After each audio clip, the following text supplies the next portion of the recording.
namin na nasa kanilang bahay. Magandang gabi po.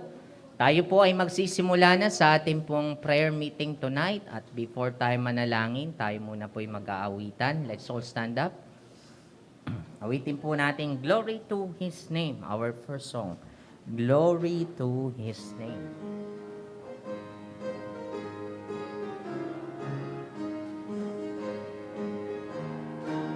Okay, awitin po natin. Ready, sing! Down at the cross where my Savior died, downward for cleansing from sin I cry. There to my heart was the blood applied. Glory to His name. Glory to His name. Glory to His name. There to my heart was the blood applied. Glory to His name. I am so wondrously saved from sin. Jesus so sweetly abides within. There at the cross where He took me in. Glory to His name. Glory to His name. Glory to His name. There to my heart was the blood applied.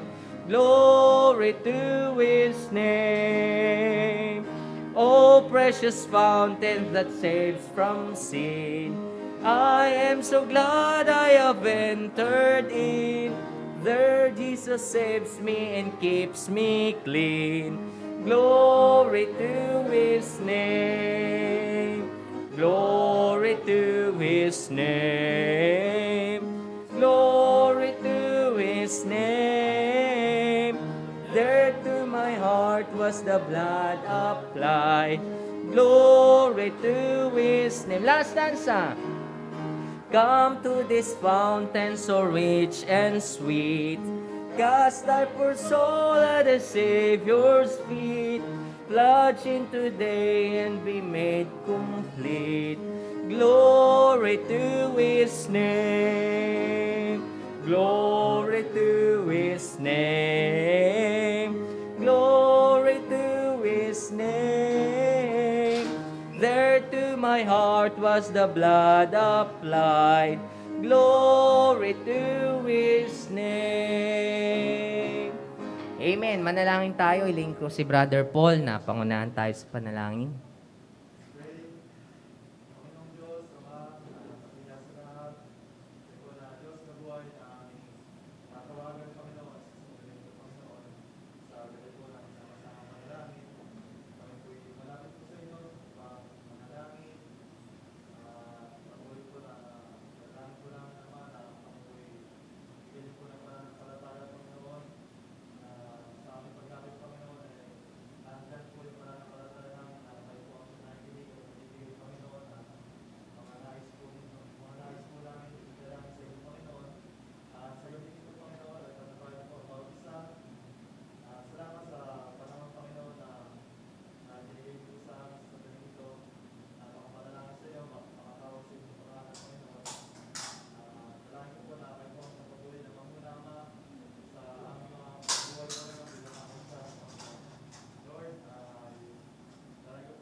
Amen. Sige, pwede na po kayong makaupo. At muli tayong aawit. Our next song is There is Joy in Serving Jesus. Or Joy in Serving Jesus. Joy in Serving Jesus. Awitin po natin. Ready, sing. There is joy in serving Jesus as I journey on my way. Joy that fills the heart with praises every hour and every day. There is joy, joy, joy in serving Jesus, joy that within my heart. Every moment, every hour, as I draw upon His part, there is joy, joy, joy that never shall depart. There is joy in serving Jesus, joy that triumphs over pain, fills my soul with heaven's music, till I join the glad refrain. There is joy, joy, joy in serving Jesus, joy that throbs within my heart. Every moment, every hour, as I draw upon His path, there is joy, joy, joy that never shall depart. There is joy in serving Jesus, as I walk alone with God. This the joy of Christ my Savior, who the path of suffering trod. There is joy, joy, joy in serving Jesus, joy that throbs within my heart. Every moment, every hour, as I draw upon His path, there is joy, joy, joy that never shall depart. Last stanza. There is joy in serving Jesus, joy amid the darkest night. For I've learned the wondrous secret, and I'm walking in the light. There is joy, joy, joy in serving Jesus, joy that throbs within my heart. Every moment, every hour, as I draw upon His path, there is joy, joy, joy that never shall depart. Amen. Tawagin ko po ang ating pastor para po sa mga ilang announcements po. Okay, magandang gabi sa inyong lahat. It's good to see you, no?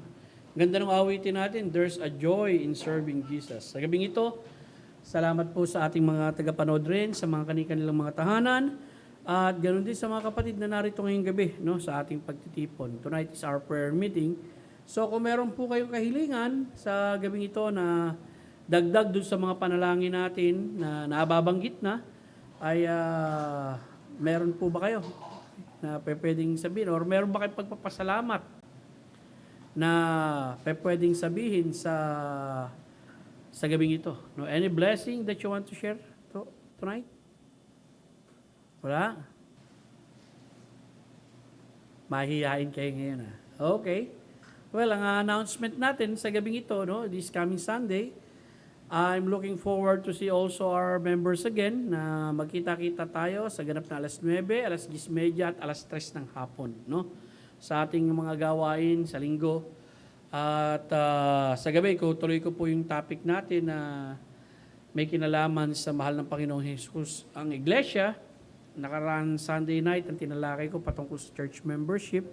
So may panibagong paksa tayong tatalakayin uli ngayong Sunday night. At baka sa Sunday morning, ang talakayin ko ay magmumula sa 2 Corinthians, no, chapter 6.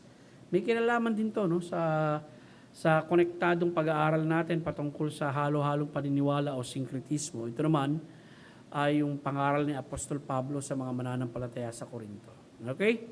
So, liban doon, wala na akong natatandaan pa, no? Third week ay Father's Day.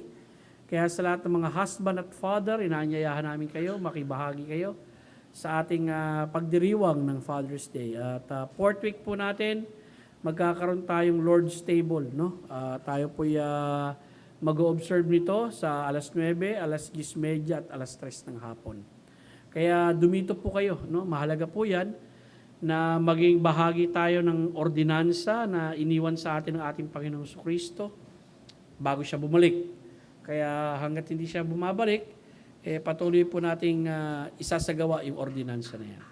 So far, wala na akong iba pang natatandang announcement, hindi yung dalawang mahalagang yun this coming June. And continue to pray for the church, no? Ganon din sa pag-igi ng ating panahon. Kung may mga A4 dito, talagang uso na ang vaccination ngayon sa mga A4, no? Pwede na kayo magpa-rehistro at mababaksinan kayo. Marami na rin kasi dumarating ng mga vaccine, kaya hanggang August yan, tuloy-tuloy yung vaccination. So, I hope and pray that majority of our members will be vaccinated para at least meron tayong tinatawag na herd immunity, no? Para sa isang banda, umiigi-igi na yung tawag rito, yung kalagayan sa paligid natin maging sa ating church. And also, panahon na naman po ng tag-ulan at bagyo, no? Ihanda rin natin ang ating sarili natin dahil ito yung mga panahon din na uso ang sakit pag may mga ganyan at yung banta ng pagbaha. I hope and pray wag matatapat ng linggo, no? Para at least magagawa pa rin natin makapanambahan. Pero kung sakaling matatapat po ng linggo at talagang bahang-baha po rito sa area ng Marikina, hindi po tayo makakapag-held ng service, wag na ho kayo pumunta, no? Sa bahay na lang siguro natin gagawin, magbibideo na lang siguro ako doon. Dahil nga, mas magiging mapanganib, no, ang maglakbay, lalo na kung nataon ng baha rito at malaundoy na naman yung baha, delikado. Okay? So, yun lamang po ang announcement natin mga kapatid. Looking forward to see you this coming Sunday. And also, salamat sa pagkakataon, narito kayo, maging sa ating mga tagapakinig sa gabing ito, sa kanilang mga tahanan. Continue to pray for those people who are sick. Kung may alam kayo, tawag nyo lang po sa church natin at dun sa mga kapatid natin na palagi natin isinasama sa panalangin. Okay, ang gagawin po muna natin, magkakaroon tayo ng pagbati and then we will proceed with our message and then after that, we will pray collectively or corporately. Tawagin ko muna yung tagapagpaawit natin.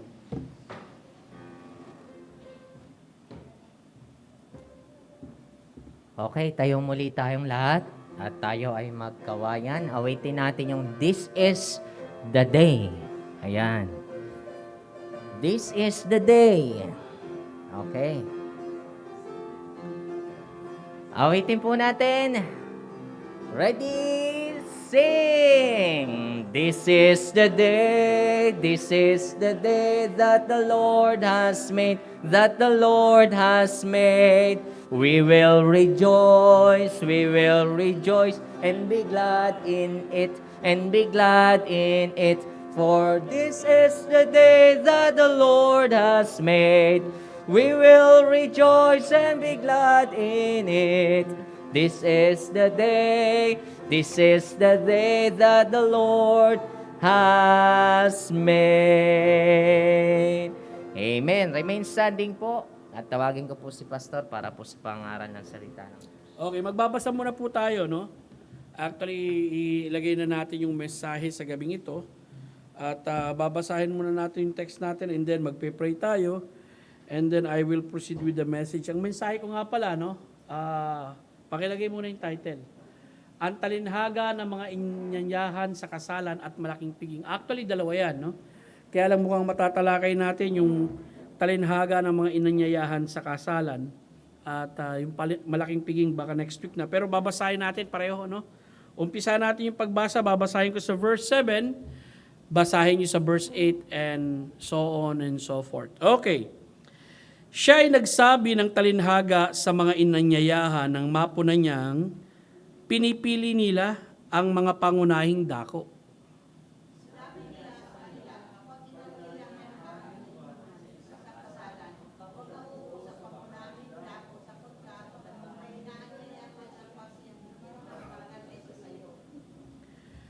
Siya na nag-anyaya sa iyo at sa kanya ay lalapit sa iyo, sasabihin niya sa iyo, paupuin mo ang taong ito sa kinaupuan mo. Pagkatapos ikaw ay mapapahiyang kukuha ng kahuli-huliang dako.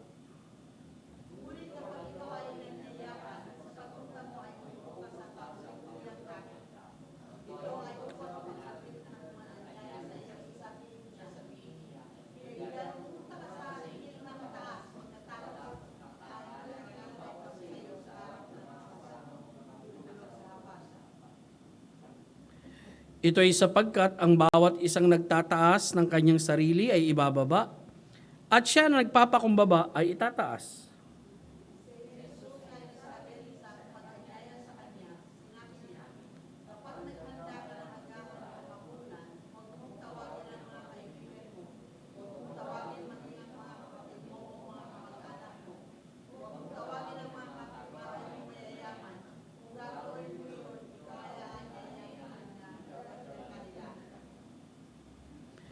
Verse 13, kung naghanda ka ng isang piging, tawagin mo ang mga dukha, mga lumpo, mga pilay, at mga bulag.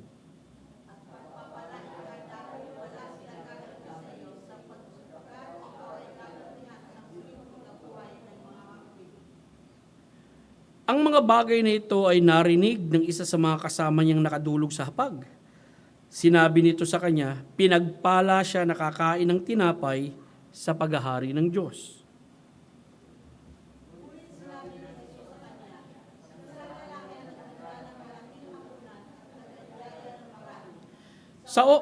Sa oras ng hapunan, ay sinugo niyang kanyang alipin upang magsabi sa mga inanyayan, halina kayo, nakahanda na ang lahat.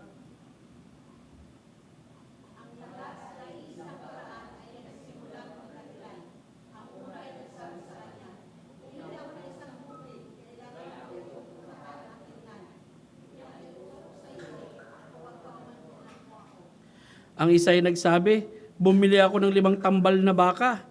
Pupuntahan ko ito upang masubukan. Ipinapakiusap ko sa iyo, pagpaumanihanan mo ako.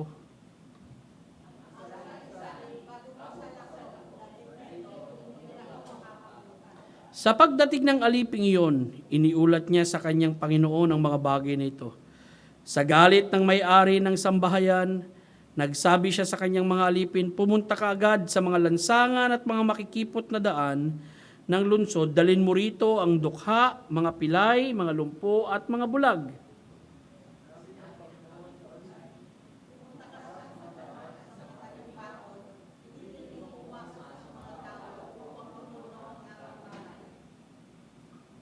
Verse 24. Ito'y sapagkat sinasabi ko sa inyo, alinman sa mga inanyayahang lalaki ay hindi makakatikim ng hapunan. Manalangin po tayo.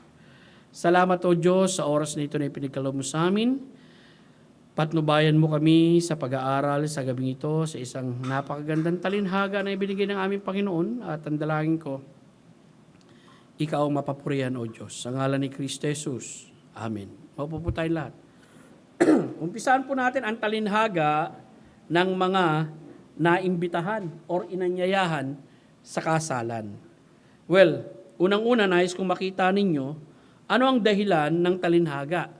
Lagi ko naman sinasabi ito, no? Lalo-lalo na kapag kayo nag-aaral at bumabasa ng parable, no? Dapat malaman nyo bakit ito ibinigay. Unang-una, kaya ito ibinigay, kapansin-pansin dahil sa kapansin-pansin na pag-uugali ng mga inimbitahan sa handaan sa kasalan. Gusto nila yung prominenteng lugar. At hindi lamang yan, ito isang talinhaga tapos ay susundan ng pagtuturo. Kasi gano'n naman eh. Some of the parable that the Lord Jesus Christ, when He give it, saka susundan niya ng pagtuturo. At gano'n din ang makikita natin dito.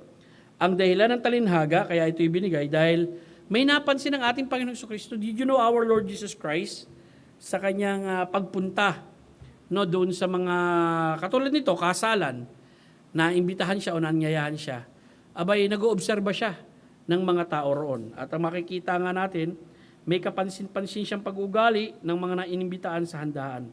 Basahin natin. Sinabi, siya ay nagsabi ng talinhaga sa mga inanyayahan. In-address niya yung mga inanyayahan. No? Nang mapuna niyang, pinipili nila ang mga pangunahing dako. Ang seating arrangement kasi noon, pa-letter U. No? Tapos wala naman silang mga upuan ganito eh. Ang meron lang sila mga kutsyon eh, na unan. So ang pinakapangunahing dako ron ay yung pinakagitna. Kasi doon nakaposisyon yung host. At ang sistema nila noon, kapag ikaw ay malapit doon sa host, yun ang isa sa mga prominenteng lugar na pwedeng upuan. Sapagkat yung host na nag-imbita sa iyo at saka yung host, nasa gitna, at kayo'y katabi niya. Therefore, isa kang sikat na tao o isang taong malapit doon sa nag-anyaya sa iyo. So dito makikita natin, mga kapatid, sa napuna ng ating Panginoong Kristo, tila kapansin-pansin doon na yung mga naiimbitahan, pinipili nila ang mga pangunahing dako. Sinabi niya sa kanila, kapag inanyayahan ka ni numan sa isang kasalan, huwag kang umupo sa pangunahing dako, sapagkat baka may inanyayahan pa siyang higit na marangal kaysa sa iyo. Now, dito makikita natin, dun sa mga talatang sumunod, ano ba yung kahulugan ng talinhaga? No? Yung kahulugan ng talinhaga. Babasahin na muna natin, no, para at least ma-appreciate natin. Umpisa natin sa verse 9. Balik tayo sa verse 9, Brad. Siya na naganyaya sa iyo at sa kanya ay lalapit sa iyo, sasabihin niya sa iyo, paupuin mo ang taong ito sa kinaupuan mo. Pagkatapos, ikaw ay mapapahiya, kukuha ng kahuli-huliang dako. Lucas 14:10. Ngunit kapag ikaw inanyayahan, sa pagpunta mo ay maupo ka sa kahuli-huliang dako. Ito ay upang sa paglapit na nag-anyaya sa iyo, sasabihin niya, kaibigan, pumunta ka sa higit na mataas. Pagkatapos, ang karangalan ay mapapasayo sa harap ng mga kasama mong nakadulog sa hapag.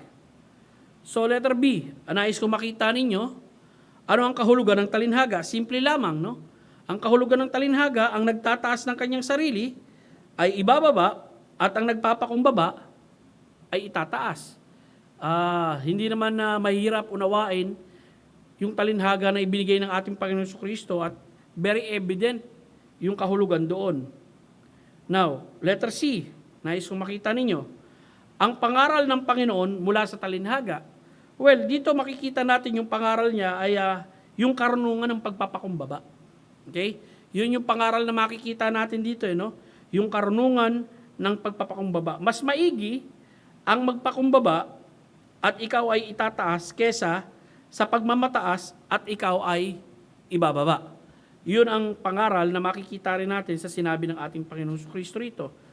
Tingnan natin yung ibang Lucas 14:11, sabi rito, ito'y sapagkat ang bawat isang nagtataas ng kanyang sarili ay ibababa at siya na nagpapakumbaba ay itataas. So the Lord Jesus Christ teach about humility. Ang daming talata sa Biblia na nagtuturo niyan. Isa sa mga halimbawa nito sa Lucas 18:14. Ang context nito ay talinhaga rin. I think pinangaral ito ni Mark, no? Yung Pariseo at yung Publikano. At makikita natin dito sa istoryang ito, sinasabi ko sa inyo, ito yung humatol ng Panginoong Diyos. Ang taong ito ay umuwi sa kanyang bahay na pinapaging matuwid at ang isa ay hindi. Sino yung umuwi na pinapaging matuwid? Walang iba kung hindi yung Publikano. At yung hindi pinapaging matuwid, walang iba kung hindi yung Pariseo. Ito ay sapagkat ang bawat isang nagtataas ng kanyang sarili ay ibababa at ang bawat isang nagpapakumbaba ay itataas. Context nito may kinalaman sa kaligtasan, mga kapatid, no? Kaya nga nais kong makita ninyo, mga kapatid, napakahalagang maunawaan ng tao yung ibig sabihin ng pagpapakumbaba in context of salvation. Dahil pag ikay nagpakumbaba in context of salvation, unang-unang magkakaroon ka ng realization doon ng pagiging makasalanan mo. Pangalawa, na hindi mo kayang iligtas ang iyong sarili. Therefore, ang kakailanganin mo, yung kaligtasan na inaalok ng ating Panginoon Kristo. Walang taong maliligtas kung ang isang tao hindi magkakaroon ng pagpapakumbaba sa harapan ng Diyos, no, sa larangan ng kaligtasan, sapagkat doon yung pagkilala mo ng pagiging makasalanan mo at hindi mo kayang iligtas ang iyong sarili. Katulad ng lalaking ito, no? Nung siya nagpakumbaba sa harapan ng Panginoong Diyos, sabi ng Biblia, ang taong ito'y umuwi sa kanyang bahay na pinapaging matuwid. No, he was justified before God. Of course, alam naman natin, na sa iyong pagpapakumbaba, aaminin mo makasalanan ka, hindi mo maililigtas ang iyong sarili, at si Kristo lamang ang kikilalanin mo makapagliligtas sa iyo sapagkat siyang namatay, inilibing, at nabuhay na muli. Ikalawang klasikong halimbawa, mamaya makikita ninyo, no? Pero sa Kawikaan may ganitong sinabi. Naranasan ng mga tao nung unang panahon kahit ngayon. Sa harapan ng hari ay huwag kang mangunguna at huwag kang tatayo sa lugar ng mga taong dakila. Sapagkat mas mabuting sabihan ka, umakyat ka rito, kaysa ibaba ka sa harapan ng Pangulo ang nakita ng iyong mga mata. Ang classical example nito yung sa Lumang Tipan, no? Nais kong makita nyo sa Book of Esther. Maybe some of you know the story. At yung mga pangunahing tao rito, nababasa natin kapag nabasa natin yung Book of Esther. Ito ang istorya, no? Babasahin ko, and then makikita nyo, it is self-explanatory. Isang halimbawa ito ng isang taong gustong maging mataas, pero hindi siya yung taong paparangalan. In which, maaring, minsan may expected tayo, no? Hindi po bang employee of the month, talagang tuwan-tuwa ka na, akala mo ikaw yung magiging employee of the month, no? Pero masyadong stiff yung competition, talagang ang taas ng expectation mo, akala mo ikaw na yon, yung pala hindi ikaw, abay talagang bagsak agad yung mga mata mo, naging malamlam, no? Nagkaroon ka ng kalungkutan, kasi umasa ka, no? Well, Esther chapter 6, 1-12, sabi rito, nang gabing iyon ay hindi makatulog ang hari. Ito, providence ng Diyos to, no? Kaya't kanyang iniutos na dalhin ang aklat ng mahalagang mga gawa, mga kasaysayan, at ang mga ito'y binasa sa harapan ng hari. Natuklas ang nakasulat kung paano sinabi ni Mordecai ang tungkol kina Bigtana at Teres, dalawa sa mga eunuch ng hari na nagbabantay sa pintuan na nagbalak patayin si Haring Ahasuerus. At sinabi ng hari, anong karangalan at kadakilaan ang ibinigay kay Mordecai dahil dito? Sinabi ng mga lingkod ng hari na naglingkod sa kanya, walang anumang ginawa para sa kanya. So dito makikita natin, no? Merong isang lalaki, at ito'y Hudyong ito, si Mordecai, nagtatrabaho rin siya sa palasyo, narinig niya na mayroong dalawang eunuch na nagbabalak patayin yung hari. At nung makarating itong impormasyon to sa kanya, sinabi niya ito sa kinaukulan na siyang naging dahilan ng pagkadakip ng dalawang ito at maaring execution. At tinanong ng hari kung anong gantimpala ang binigay kay Mordecai. Of course, sumagot yung lingkod, walang anumang ginawa para sa kanya. Verse 4, sinabi ng hari, sinong nasa bulwagan? Kapapasok pa lamang ni Haman sa bulwagan ng palasyo ng hari upang magsalita sa hari na bitayin si Mordecai sa bitayan na inihanda niya sa kanya. Isipin mo, very irony, no? Yung hari ang nasa isip niya, si Mordecai kung paano pararangalan. Ito naman si Haman ang nasa isip niya, i-request niya sa hari na si Mordecai bitayin. Now, verse 5, at ang mga lingkod ng hari ay nagsabi sa kanya, naroon si Haman, nakatayo sa bulwagan, at sinabi ng hari, papasukin siya. Verse 6, sa gayon pumasok si Haman at sinabi ng hari sa kanya, anong gagawin sa lalaking kinalulugdan parangalan ng hari? Sinabi ni Haman sa kanyang sarili, sino ang kinalulugdan pararangalan ng hari ng higit kay sa akin? So ibig sabihin, sa verse 6, makikita nyo rito, no? May word na ginagamit ito, no? Na figure of speech, yung tipo bang kinakausap mo yung sarili mo. Katulad nung ginawa nung prodigal son, nung ma-realize niya na talagang nagkasala siya sa ama niya at sinabi niya, aba, ganito ang gagawin ko. Babalik ako sa bahay namin. Di ba? Hihingi ako ng tawad sa aking ama. Well, dito ganun din ang ginawa ni Mordecai. Ginawa ni Haman. Nung pinapasok siya ng hari sa bulwagan para kausapin, of course, ang nasa isip ng hari, baka makapagbigay ito ng suggestion doon sa taong gusto niyang parangalan. Akala ngayon ni Haman, siya yung paparangalan ng hari. No, kasi sabi rito, sino ang kinalulugdang parangalan ng hari nang higit kay sa akin? So may expectation siya, hindi ba? At sabi sa verse 7, at sinabi ni Haman sa hari, para sa lalaking kinalulugdan parangalan ng hari, ay ipakuha ang damit ng hari na isinuot ng hari at ang kabayo na sinasakyan ng hari at ang korona ng hari para sa kanyang ulo. At ibigay ang bisin at ang kabayo sa isa sa pinakapangunahing pinuno ng hari. Bihisan niya ang lalaking kinalulugdan parangalan ng hari at ilibot sa buong lungsod na nakasakay sa kabayo at ipahayag na nauuna sa kanya, ganito ang gagawin sa lalaking kinalulugdan parangalan ng hari. Na magkagayon, sinabi ng hari kay Haman, ikaw ay magmadali at kunin mo ang bisa at ang kabayo gaya ng iyong sinabi, at gayon ang gawin mo kay Mordecai na Hudyo, na umupo sa pintuan ng hari. Huwag mong bawasan ng anumang bagay na iyong sinabi. Ang sakit nito. Para kang binuhusan ng malamig na tubig nito, no? Yung taong gusto mong maipapatay, yung taong galit na galit ka, ikaw pa nag-suggest para kung anong karangalan ang dapat gawin sa kanya. Ang ganda, no? Actually, makikita natin dito yung providential hand of God, kung paano ang Diyos kumilos. At ang makikita natin dito, ayon sa verse 11, na magkagayon, kinuha ni Haman ang bisan at ang kabayo at binisan si Mordecai at saka inilibot sa buong lungsod at ipinahayag ng nauuna sa kanya, ganito ang gagawin sa lalaking kinalulugdan parangalan ng hari. Pagkatapos ay bumalik si Mordecai sa pintuan ng hari, ngunit si Haman at nagmadaling uwi, tumangis at may takip ang ulo. No, makikita mo rito, no? Yung tinatawag na grieving. Bakit nag-grieve siya? Kasi meron siyang expectation. Di ba? Alam mo ang pakiramdam ng taong umaasa at sobrang taas yung asa niya. And then biglang hindi yun nangyari, yung inaasahan niya na mangyari. Or yung gusto niyang mangyari sa kanya, sa ibang tao nangyari. Eh dito makikita natin, ang ganda talaga nitong eksenang nito eh. Bakit? Kasi yung hari gustong bigyan ng parangal si Mordecai. Si Haman gustong patayin si Mordecai. Nagtayo yung hari kung sino yung anong gagawin doon sa pararangalan niya. Akala ngayon ni Haman siya yung pararangalan ng hari. Pero hindi niya alam yung pararangalan ng hari yung taong kinamumuhian niya.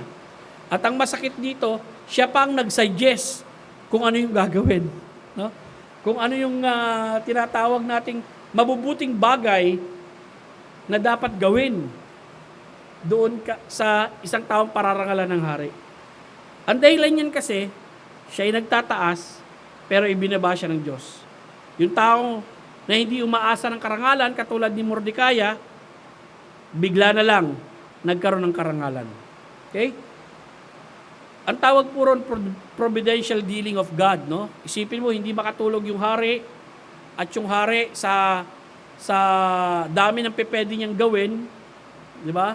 Pwede siya pumirma ng mga dokumento, bagkos ang ginawa niya, nagbasa siya ng history na nangyari sa kanilang bayan. At nabasa niya yung attempt na pagpatay kay Haring Ahasuerus, pero yung taong tumulong para hindi siya mapatay, yung hari, hindi nabigyan ng gantimpala. Santiago 4:6, ngunit siya na nagbibigay ng higit pang biyaya. Kaya sinasabi, ang Diyos ay sumasalungat sa mga mapagmataas, subalit nagbibigay ng biyaya sa mapagkumbaba. Santiago 4:10, magpapumbaba kayo sa harapan ng Panginoon, kanyang itataas kayo. Unang Pedro 5:5-6, kayo namang mga kabataan, magpasakop kayo sa mga matanda. Magpasakop kayo sa isa't isa at isuot ninyo ang kapakumbabaan, sapagkat sinasaway ng Diyos ang mga palalo at binibigyan niya ng biyaya ang mga magpakumbaba. Verse 6, kaya nga, magpakumbaba kayo sa ilalim ng makapangyarihang kamay ng Diyos, upang kayo ay kanyang itaas sa takdang panahon. Ilagak ninyo sa kanya ang lahat ninyong kabalisahan, sapagkat siya'y nagmamalasakit sa inyo. Alam niyo, isang tanda ng pagpapakumbaba natin sa harapan ng Panginoong Diyos, yung handa tayong ilagak sa Diyos, no? Ano mang kabalisaan meron tayo sa ating buhay. Kumbaga, imbis na maging independent tayo, na kaya nating gawin ito, dependent tayo sa Diyos, na kaya tayong tulungan ng Diyos. Kasi sabi nga doon sa John chapter 15, no? Without me, ye can do nothing. So, pagpapakita ng tawag rito, no? Pagpapakababa sa harapan ng Panginoon Diyos, na handa tayong lumapit sa Kanya, maglagak ng anumang kabalisaan meron tayo sa ating buhay, at ang Panginoon ang siyang bahalang tumulong sa atin. Tuloy po tayo. Ika-4, ang pangangaral ng Panginoon sa nag-anyaya. Okay? Kanina, yung 3 bagay na sinabi ko, no? Yung dahilan, pangalawa, yung kahulugan, pangatlo, yung pangangaral ng Panginoon. Ito, pangangaral ng Panginoon sa nag-anyaya. Kanina, pangangaral ng Panginoon sa mga inanyayahan. Ngayon, yung host naman ang pinangangaralan ng ating Panginoong Jesucristo rito. Pansinin nyo, Lucas 14:12. Si Jesus ay nagsabi sa nag-anyaya sa kanya. Tandaan nyo ang context nito, kasalan ha. Sinabi niya, kapag naghanda ka ng agaan o hapunan, huwag mong tawagin ang mga kaibigan mo. Huwag mong tawagin maging ang mga kapatid mo o mga kamag-anak mo. Huwag mong tawagin ang mga kapitbahay mong mayayaman. Kung gagawin mo yon, ikaw ay aanyayahan din nila at gagantihan kanila. Kung naghahanda ka ng isang piging, tawagin mo ang mga dukha, lumpo, mga pilay, at mga bulag. Unang-una, nais kong makita ninyo, itong utos na ito, hindi ito absolute, no? Hindi ito pagbabawal na imbitahan mo ang mga kaibigan mo, kamag-anak mo, mga kapitbahay mo upang makasalo sa handaan kung ikay may handaan. Kamakailan lang, no? Makikita natin dun sa kasal ni Julie. Kung nakapunta kayo, andun yung mga kaibigan niya. Hindi ko lang alam kung may kapitbahay doon, no? Kamag-anak, kapatid, na andun sa handaan ng kasal. Ang pag-aanyaya sa kamag-anakan at kaibigan ay hindi may tuturing gawaing espiritual na nagpapakita ng pagtulong sa kapwa. Yun ang gustong emphasize dito ng ating Panginoon Jesucristo. Tuloy pa. Maaring ito rin ay saway na ginawa ng ating Panginoong Jesucristo sa mga tao na ang inaanyayahan lamang ay yung mga taong mayayaman na balang araw ay maaring tumanaw ng utang na loob sa Kanya at gumanti o maobligang magbalik ng ganoon ding pabor. Anong makikita natin dito? Well, makikita natin may binanggit si Kristo, huwag mong imbitahan yung mga mayayaman na kasi baka balang araw, gagantihan ka rin ng mga taong yan. So dito, maaring yung binigay ng ating Panginoon Jesucristo na huwag mo silang imbitahan, maaring ito isang uri ng pagsaway dahil may mga tao na ang motibo nila, gagawan ko ito ng imbitasyon, gagawan ko ito ng kabutihan, kasi balang araw, may pabor akong hihingin dito or tatanaw ito ng utang na loob sa akin. Now, ang makikita pa natin dito, binigyan din ng Panginoon ang pag-aanyaya o pagbibigay ng pansin para pagkalooban yung mga di makakapagbalik ng ganti o sukli sa ginawa mong pagpapakain o tulong sa kanila tulad ng duka at mga taong may kapansanan. Okay? So, nais ko ulitin sa inyo, no? Itong utos na ito hindi absolute na totally kapag ikay nagkaroon ng handaan sa bahay mo o nag-birthday ka man o ikinasal ka man, hindi mo iimbitahan yung mga kamag-anak mo, kapitbahay mo, mga kakilala mo. Pero nais kong makita ninyo, ang concentration kasi dito, yung pagtulong sa kapwa na masasabi nating kapwa sa buhay or dukha o may kapansanan na yung mga taong ito hindi makakapagbigay ng ganti sa iyo. Okay? Kasi maaaring ginagawa natin yan at pangkaraniwan sa atin yan, pero hindi po yung tulong, no, na spiritual na may act of generosity or spiritual generosity na ginagawa ng isang tao sa kanyang kapwa. Yung act of spiritual generosity yung ikay mag-iimbita ng mga tao na balang araw hindi makakapagbigay ng ganti sa iyo. Okay? At makikita naman natin may mga ganyan sa Biblia, no? Pansinin nyo, Santiago 1:26-27. Kung ang sino man sa inyo ay waring religyoso at hindi niya pinipigilan ang kanyang dila, subalit dinadaya niya ang kanyang puso, ang kanyang reliyon ay walang kabuluhan. Ang dalisay at walang dungis ng reliyon sa harapan ng Diyos, Ama, ay ang pagdalaw sa mga ulila at sa mga babaeng balo sa kanilang paghihirap. Ito ay upang maingatan ang kanyang sarili na hindi mabahiran ng sanlibutan. Dito binigyan ng pansin din, no? Yung pagdalaw ang idea rito, yung pagtulong, okay, sa kanila. So, doon sa nag-aanyaya, ang nais sabihin ng ating Panginoon Jesucristo, if you want a spiritual act of generosity, invite those people na balang araw hindi sila makapagbabalik sa iyo.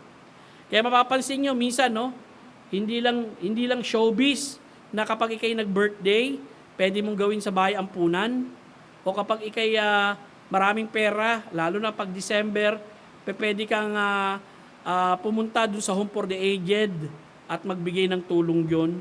Act of ano po yun? Act of kindness. It is an spiritual act na balang araw, susuklian ka ng Diyos sa ginawa mo. Bakit? Kasi makikita rin natin sa Biblia yan eh. Luke 14:14, ano sabi rito? Ang Diyos ay may nakalaang gantimpala sa muling pagkabuhay. Pansinin niyo yung ginawa rito ha. Ang nais kong makita ninyo rito mga kapatid, hindi mo ginagawa yung act of kindness or spiritual act of generosity para magkaroon ka ng kaligtasan. Okay? At hindi mo ginagawa yon para right there and then, no? Magantihan ka. Kung hindi ka man magantihan sa lupang ito, ang Diyos ang maggaganti sa iyo. Kailan yan? Sa muling pagkabuhay. Ibig sabihin, ang gumagawa nito, expected na gumawa dapat nito, yung mga taong may pagkilala sa Diyos bilang tagapagligtas. Yung mga tunay na anak ng Diyos. Maari doon sa mga hindi nakakilala kay Kristo bilang tagapagligtas, sa kanila kung gagawa sila ng ganun, akala nila paraan yun para maligtas sila. O kaya paraan yun para makadagdig ng punto sa kanila, makapunta sila sa langit. Act of good works of going to heaven. Pero hindi. Sa ating mga Kristiyano, kung tayo man ay gagawa tayo nun because it is an spiritual act, no? It is an act of generosity, helping those people who cannot afford, no, to give return to us, hindi makapagbabalik sa atin. At isinasa Diyos natin yun. At balang araw, ang Diyos na lang ang gaganti sa atin. At kailan yan? Sa muling pagkabuhay. At sabi rito, at pagpapalain ka, dahil wala silang maigaganti sa iyo, sapagkat ikaw ay gagantihan sa muling pagkabuhay ng mga matuwid. Okay, ibig sabihin, sa muling pagkabuhay ng mga matuwid, doon ka bibigyan ng gantimpala ng Diyos. Kaya ka bibigyan ng gantimpala, no? Kasi unang-unang matuwid ka. Kumbaga, matuwid ka na eh. Okay? At yung dito pa lang sa lupa, matuwid ka na, anak ka na ng Diyos, ang tatanggapin mo lang sa langit balang araw, gantimpala, doon sa mga ginawa mong katwiran dito sa lupa. Act of generosity, act of kindness, sa mga taong hindi makapagbabalik sa iyo. Matthew 6:20, sabi rito, sa halip mag-ipon kayo ng kayamanan sa langit, doon ay walang tanga at kalawang nasisira at wala ring magnanakaw. Mateo 19:21, sinabi ni Jesus sa kanya, kung ibig mong maging ganap, humayo ka, ipagbili mo ang iyong tinatangkilik at ibigay mo sa magdukha at magkakaroon ka ng kayamanan sa langit. Pagkatapos, halika at sumunod ka sa akin. Itong talatang ito, alam niyo, ang sarap pag-aralan ito dahil dito makikita natin direkta, no? At talagang siningil out ni Kristo yung mayamang ito na halika, sumunod ka sa akin. Hindi ginagawa ni Kristo sa lahat ng tao itong sinabi niyang sa mayamang ito, no? Tuloy tayo. Babalik na tayo sa ating outline, mga kapatid. Ang outline na pinag-aralan natin ngayon, ang talinhaga ng mga naanyayahan o naimbitahan sa kasalan. Unang-una, dahilan ng talinhaga, bakit ito'y binigay? Dahil kapansin-pansin na pag-uugali ng mga inimbitahan sa handaan sa kasalan. Talinhaga, tapos ay susundan ng pagtuturo. Pangalawa, ang kahulugan ng talinhaga, simple lang, ang nagtataas ng kanyang sarili ay ibababa at nagpapakumbaba ay itataas. Ang pangaral ng Panginoon mula sa talinhaga ay yung tinatawag nating ang karunungan ng pagpapakumbaba. Mas maigi ang magpakumbaba at ikaw ay itaas kesa sa pagmamataas at ikaw ay ibababa. At letter D, ang pangaral ng Panginoon sa nag-aanyaya.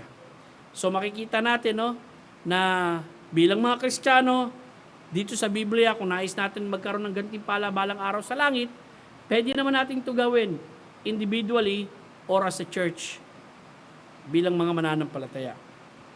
Sa gabi po ito, yan po ang aking hamon sa inyo mula sa talinhagang ito. At next week, tatalakayin natin yung talinhaga ng tinatawag nating malaking piging. Maganda rin yun. Saksakan ng daming excuses. No? May sagot sa bawat excuses na ginawa nila kung bakit ayaw nila pumunta doon sa malaking piging na ginawa ng lalaki. Okay? So, dadako na po tayo sa ating mga panalangin sa oras nito. Meron ba kayong prayer request? Malakas ang ulan ngayon. No? Siguro, magpapatila muna tayo bago tayo makauwi mamaya. Any prayer request? Huwag kayong mahiya. Wala. Panalangin nating huminto ang ulan nang makauwi tayong lahat. No? I-pray natin, malakas ang ulan. Ano pa? Ano pang request na gusto yung ipanalangin? Wala na?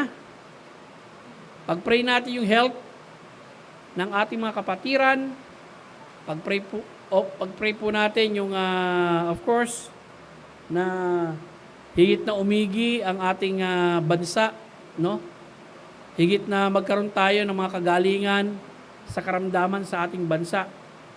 At patuloy po na lumuwang yung tinatawag nating quarantine dito sa mga churches, no? Para higit na mas maraming miyembro ang makadalo, in the same time, makapagdadagdag na tayo na mas maraming upuan. Okay. Ano pa po? Wala na kayo prayer request? Okay, kung wala na, yung mga naaalala yung ipinapanalangin lagi natin, si Brother Noy, pag-pray natin si Brother Alex, of course, si Mike Tanyala, isama na rin natin. Yung laging isang kaibigan ko na yung pinapanalangin natin din, si June Roma, isama rin natin sa panalangin. At yung iba pang mga alam yung kapatiran na dapat natin ipanalangin, no, na who is not around, hindi natin nakikita lately, sana this coming Sunday makita natin sila. Sige, maglaan tayo ng oras para manalangin, and then after that, we will close in prayer. Okay? Sige po.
Sa gabing ito ipinagkaloob mo sa amin. Salamat Panginoon, bagamat maulan ay lumamig ang panahon. And tonight Lord, we are praying na patuloy mong tulungan ang aming mga kapatid na nag-i-struggle sa karamdaman, maging ang aming church Panginoon sa kanyang pagsulong sa pananampalataya.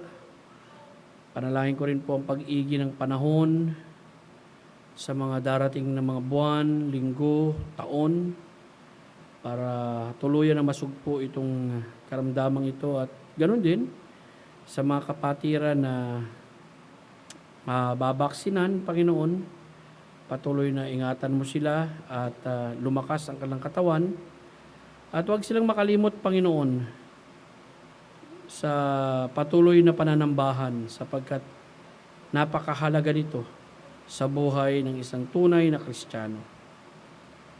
Pagpalain mo ang aming mga darating na gawain sa Father's Day, sa pagbabanal na Lord's Table, Lord, sa ordinansang aming isasagawa sa buwan na ito. Muli, inihahain namin sa iyo anumang mga kahilingan, taglay ng mga kapatid sa gabing ito. Dinggin mo sila sa kanilang mga buhay, lalo-lalo na sa aspetong pamumuhay espiritual ng mga kapatid. Talangin ko ang bayang Israel, ganoon din ang bayan naming Pilipinas, Panginoon. Sa ngalan ni Kristo Jesus, Amen. Magandang gabi po sa inyong lahat. Okay.